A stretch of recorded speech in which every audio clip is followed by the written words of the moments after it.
Electrocast. Hold on to your butt. Come on, sucker. Let's get it on. Oh, you want to fight? You want to fight? I do not entertain hypotheticals. The world as it is vexing enough.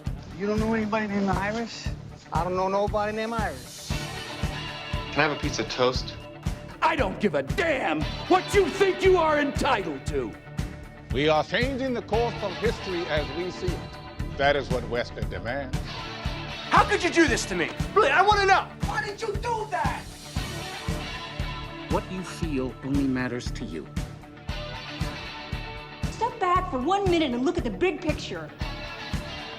And that's all? No, not for the real fire. We offer you a bond, a family that very few can understand. Help me. Help you. And don't do drugs. Or whatever movies with Wesley and Iris. What up, and welcome to Or Whatever Movies. I am your co-host, Iris, and I'm here with my older brother, Wesley. Today, we are talking a film from 2012. It was nominated for the Academy Award Best Foreign Language Film, which has recently been renamed to, Best International Film? Yep. KON TIKI. You'd think Homeboy would learn how to swim before he goes on an 101-day voyage across the sea with no life support. Especially given how long this voyage took to set up in the first place. It's not like, okay, we can go, so we're going, let's go. And then they go.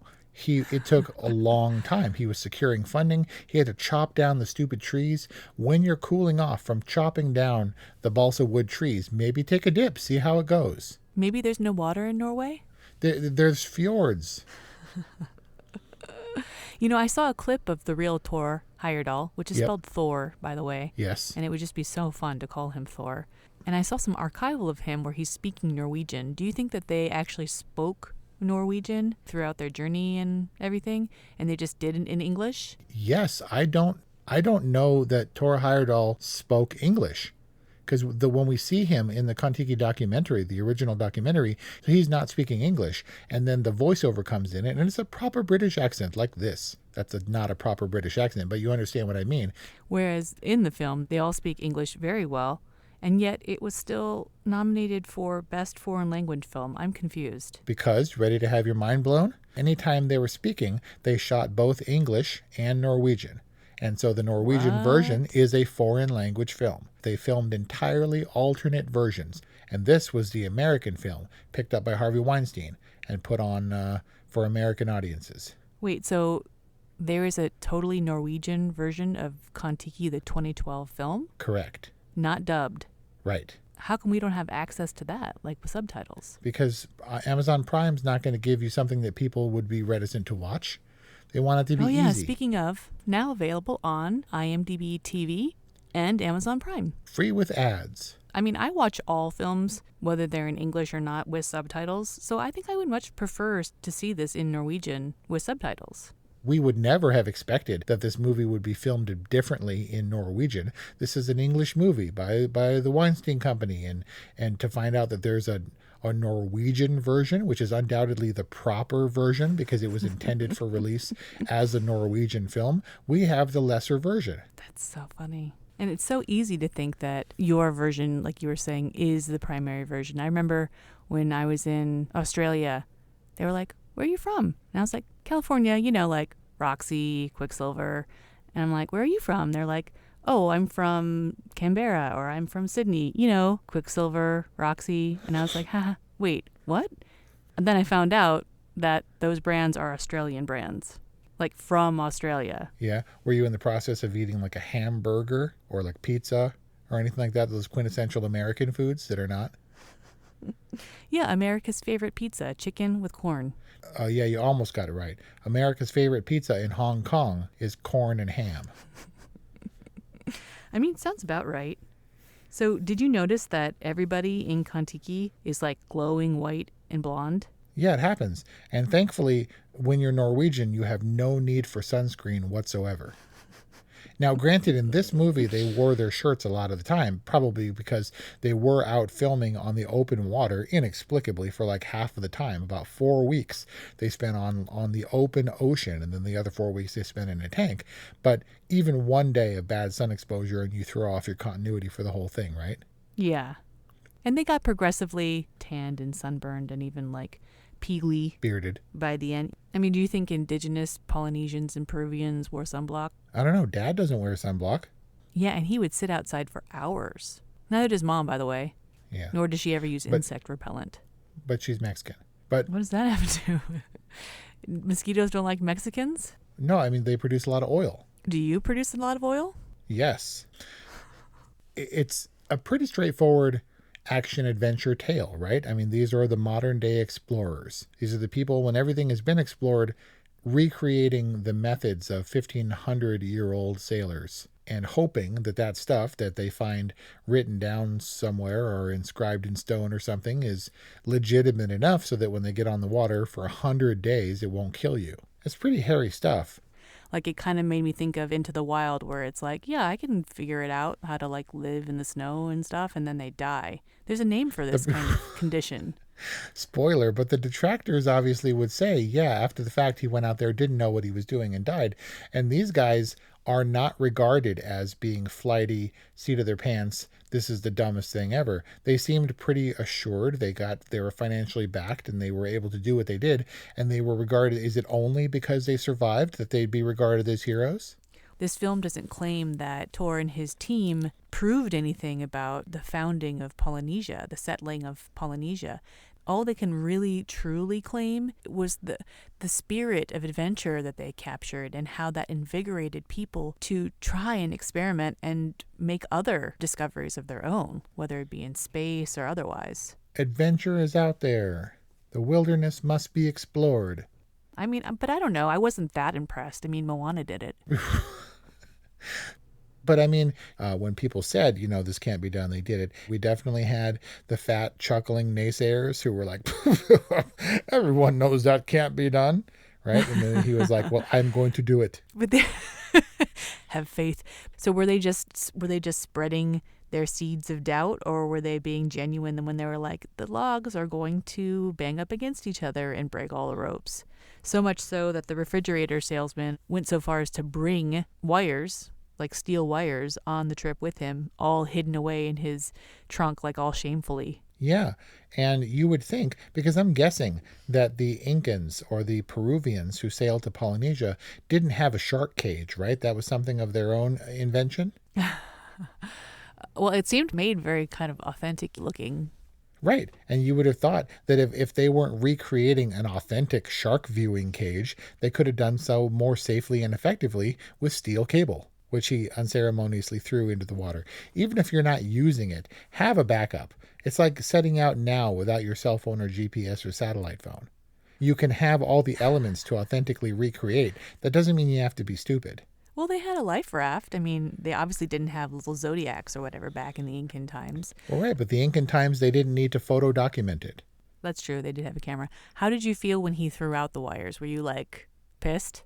Totally waste. Just because you're not using it in the execution of the boat, just, hey, put this back in your bag. If we need it, we'll use it. If the things snap, we'll use it. By throwing those wires away, he did succeed in kind of not dispelling that fear that Herman had, but it's like he was holding on to those wires, and when he threw them in the ocean, it was almost like he had no choice but to let go of that fear. Right, and the movie then let go of that fear. Because when Herman let go of it, we never worried about the logs again. They never bumped again on screen. They were fine. And from the way that it was portrayed, they were 10 minutes away from Polynesia anyway.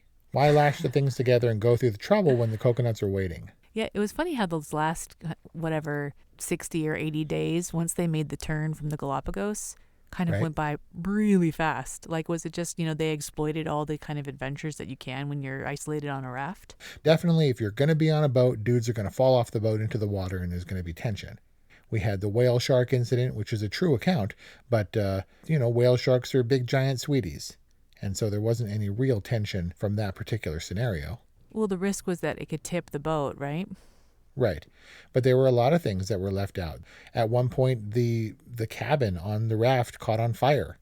And thankfully, they had some water on hand, being on the ocean, that they were able to put it out. But lots of things happened. As a matter of fact, when Homeboy goes overboard, and I forget who is the one to save the other dude. Is it Thor who goes into the actual water in the movie? No, it was the other white dude with blonde hair. And so this was the problem of balancing this movie against a documentary, which in itself isn't exactly an accurate retelling. This is much more, we are presenting the voyage as we wish you to see it. These are heroes, and look at how heroic they are being. It wasn't objective in that way. But the point of this is that the raft has to move, 2,000 miles or something absurd? 5,000. It has to move 5,000 miles in the course of 100 days. That is hauling on the trade winds. So if you fall off the boat, swim or no swim, you're going to be left behind. There's no possible way to get back. And so when someone in real life did go overboard, they tried to toss ropes, but he was so far out of reach, it couldn't be helped. That person was going to die until another person tied the rope around himself, dived into the water and swam to him as quickly as possible, grabbed him at the last moment before the rope became taut, and was dragging them behind the boat where they could climb hand over hand to get back on the boat. If they hadn't done that, he would have died. And it was portrayed in the movie as a guy fell in, we can't get to him, he dives in, sure, with the rope, but the severity of how fast the raft was traveling, how much time and window he had to act, and being able to successfully execute that rescue was pretty harrowing. And not to mention the sharks. I felt like that could have been handled. Right, they threw the sharks in to kind of heighten that element. And frankly, it's true. If someone goes overboard, at any given time, they suggested that real sharks were actually following them. And yes, they could have been eaten. They were feeding off of the boat, right? They were feeding off of the fish under the boat, the little ecosystem that the raft had created. Right. I guess the pilot fish and stuff, and also from the whales, from the whale. The filmmakers took great pride in saying that the effects were all done by Norwegian artists, and that all the sharks, all of them, were CG, including the whale shark. And given the refraction of the water and how much of the sharks actually appeared above water and kind of transitioning above and below the water with their lenses, I thought they did a really good job for some of those effects. I'm actually shocked to hear that it was all VFX. Underwater stuff and light refraction are pretty tricky, right? It has to be done carefully, otherwise it looks cheap and fake. Well, what fell short? What I feel fell short was the stupid parrot who got eaten. That looked pretty bad. And then the ultimate moment, really their last trial, their castaway trial, where they had to count the waves, and then they miscounted or didn't have a choice. The rope snapped. Hopefully going to be propelled over the reef. And were they going to make it? And that was the time when they really need to put the budget in. And it didn't happen. I think we got a close-up of the face, some splashy water, and all of a sudden they were grounded. And well, that last wave. We stayed with Thor, which was probably appropriate, right? Because he's overboard. And we know what that means. And then he finds land. He finds it in kind of the most poetic way possible. Like either he's dead or he makes it, which was their reality all along the 100 days and the 5,000 miles. He either swims, which he can't, or he finds land. And thankfully, it's 4 or 5 feet under him. Yep. And I think it was, so what I'm saying is I think it was the right thing to stay with Thor on the landfall. But they did gloss over, like, I didn't even know, did the ship get lodged on the reef? Was it completely broken apart? I mean, it looked like it was kind of still hanging out there when they were all walking up on the beach. So they glossed over that, but maybe not totally important. But definitely the KON TIKI was trashed when it hit the reef. That unbreakable mast that they erected that was going to withstand all the elements, that wasn't like the balsa wood that they were floating on, was totally trashed. That boat wasn't going anywhere. And in fact, every time the tide came in, it would unseat the thing and dash it again on the rocks and move it a little bit farther away. So they did get stuck, and they had to haul all their stuff in through the water from the reef to the shore. That's documented in the documentary? Right.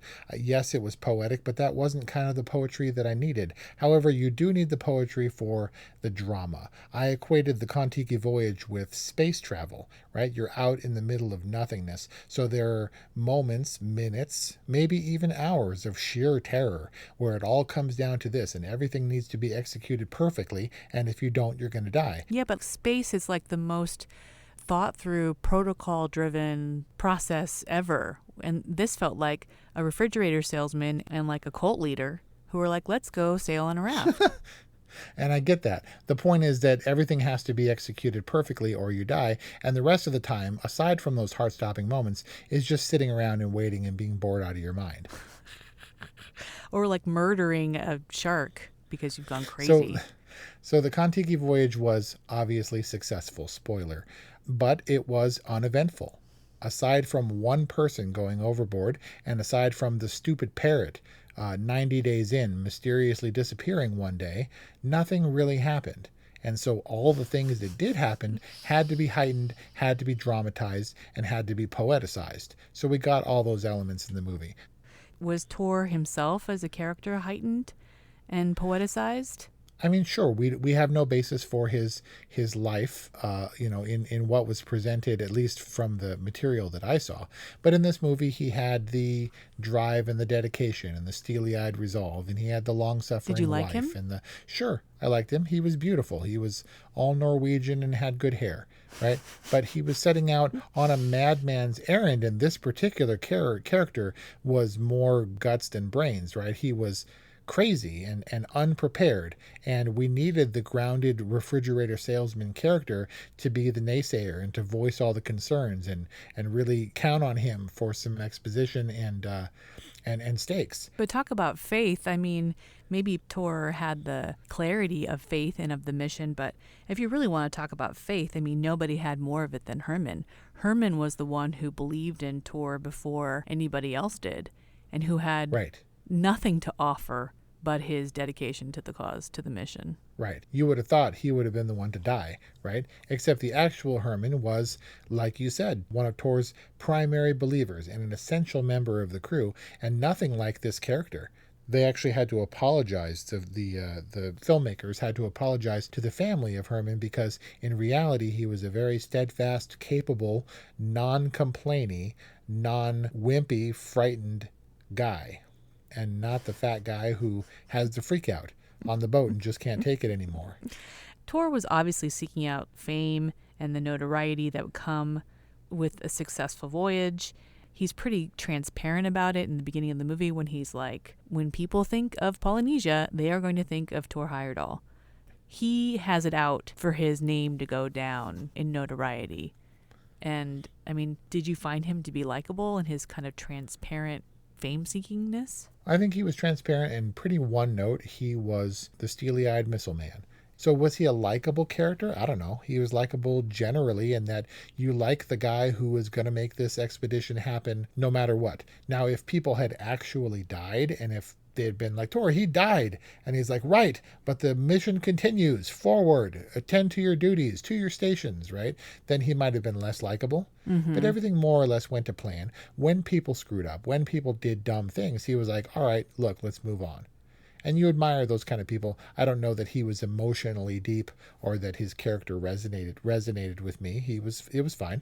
I think that for dramatic purposes, he was played up to be more reckless so that it would feel more dramatic. Like I think if the film labored on the preparedness and, you know, if it really kind of delved into his theories about the migration from South America to Polynesia, like maybe they glossed over that to make it feel more dramatic and to increase the stakes. They did. He was more conceptual and less pragmatic or practical.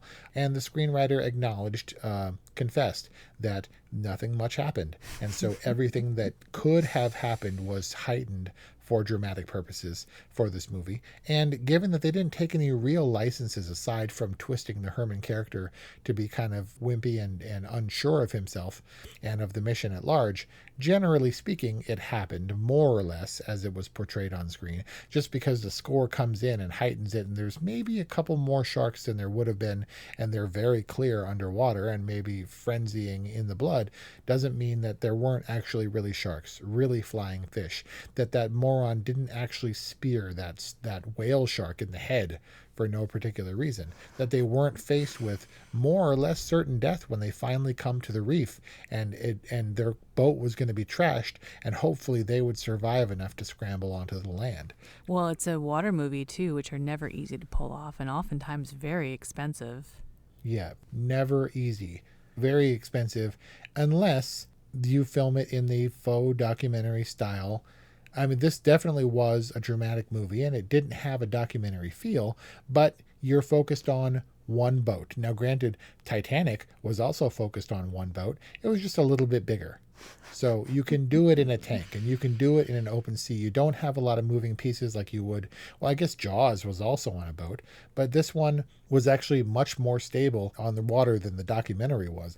But you also need time for reflection, and you need time for their steely gazes and their bright blue eyes, and you can see the sea in the eyes, and we can pull back in the Greyhound shot where we go up into space, and you wonder about how small and precious we all are, and yet at the same time how hyper-focused we are on this one crew of dudes in the middle of the ocean where no one cares or expects to see them again. As a matter of fact, I forgot to mention this movie, supposedly, the filmmaker said that because Thor Heyerdahl's son later on recreated his father's journey, built his own raft, same raft specs, and did it again. And this movie supposedly used the raft that Thor Heyerdahl's son used. So that raft, for all intents and purposes, physically actually made that journey at one point. It seems to me that bravery without preparedness, without skill to back up your mission, feels like foolishness. And Emil Hirsch in Into the Wild is a dummy. And they played with that a lot with Thor Heyerdahl's character. Like, how prepared is he? Is he just a madman with a boat? Or is he a prudent, calculating, precise anthropologist who may not have expedition experience, but who genuinely understands on a scientific level how to make this voyage across the sea? Like, what's the expression? It's history favors the bold. Sure. If a totally unprepared, irrational madman sets off and makes it, then maybe he's a hero. And if he doesn't, it's just Darwinism. My main criticism of KON TIKI as a historical event, at least how it's portrayed in the KON TIKI fictional film, is that they didn't have a plan B. I get it. Go for authenticity, recreate the route, blah, blah, blah. But have a plan B. But to counter my own argument, those things just serve to perpetuate doubt, when what you need to succeed is true faith. That's probably why I'm not a success, because I don't have blind faith. But no amount of faith is going to prepare you for a shark in the water. Yeah. No amount of believing that you're not going to get sick is going to save you from COVID if you're out there being reckless. It could have gone so much worse. And the fact that they got through it all intact was something to celebrate. Yeah, it was something that made him less of a tyrant cult figure and more of a hero. But wasn't it a little bit salt in the wound for him to desert his wife and go on this mission almost against her wishes and then go dancing with the chicks on the beach? Wasn't that a little bit salt in the wounds? Anyway, does this rando 2012 film get your totally rating? Thor Heyerdahl seems like a focused individual who maybe got lucky, but it was also cool. I'm really glad he would have been a YouTube celebrity today, because I'm really glad he undertook the journey. I don't want to do it, but I'm glad he did and that he made it. And everyone wants to go to Tahiti. So I wanted it to be a fun movie, and it was a fun enough movie. It was fine. I would give it a lower end all right. Definitely clears the bar because it was fun to watch just for the subject matter, and maybe it's maybe the best Norwegian film I've ever seen. Is it the only Norwegian film you've seen? It's possible. Well, then maybe just go with it. Maybe this is the best Norwegian film you've ever seen. Yep. What did you think of KON TIKI 2012? What did I think of KON TIKI? I love that it was free on IMDb TV. No, I really enjoyed it. They were all just kind of so enjoyable to watch, and they were just so shamelessly Norwegian and seafaring and tan and blonde, and it's an enjoyable movie. It's an inspiring movie. I like that it's based on this journey, this historical event, and this modern day adventure. it's exciting. It's exciting to think of people who have the bravery and the tenacity and the wherewithal to make something like this happen and to inspire other people to do it. I haven't seen the documentary, but I imagine it to be like the faux documentary that they play during the line of Indiana Jones. It's fair enough. It's pretty rough being from 1950. It's definitely that, adventure is out there kind of narration, Yes. The old-timey narration. But it's not lost on me that this movie is a remake of a voyage that in itself was a remake from 1,500 years ago. Yeah. Right? It's like a remake of Very a meta. remake of a remake. But I will say, the last thing I'll say about this movie is that KON TIKI 2012, it is strong enough to have been touted by Norway as their film of the year, as their entry, their best shot for best foreign language film. And it was strong enough that the Weinstein Company acquired it. And this film was strong enough that it got Joaquin Ronning, if I can dare to pronounce his name, the Pirates of the Caribbean Dead Men Tell No Tales job. And that's a big job. Regardless of how that movie did, on the strength of this little ocean movie, he got that big kind of ocean movie. It is a testament to his ability as a visual filmmaker. The Disneyland connection is strong. That's our review on KON TIKI, a film from 2012 nominated for Best Foreign Language Film. Thank you for listening. Please let us know what you think about KON TIKI or otherwise. 818-835-0473 is our hotline, or whatevermovies@gmail.com. Follow us on iTunes, Spotify, Instagram, and Twitter. Thank you, Patreon patrons, for your support. We can't do it without you. We hope that you enjoyed this bonus episode. Thanks again for listening, and we'll see you next time. Miles, are you ready to record our promo for Season 2 of the Wanna Bet podcast? David, have you ever seen a grown man naked? Miles, we're not here to quote lines from Airplane. We're here to tell people that Season 2 starts August 18th. But I like Airplane. I know you do, but Wanna Bet is a sports betting podcast. Each week we bet $1,000 on the NFL teams and games that we love. Well, that sounds like fun. It is fun. And last year you picked over 60% of your games correctly. How'd you do? We're not talking about that. We are telling people that they can find us every Friday. So no more movie quotes. Roger. Electricast.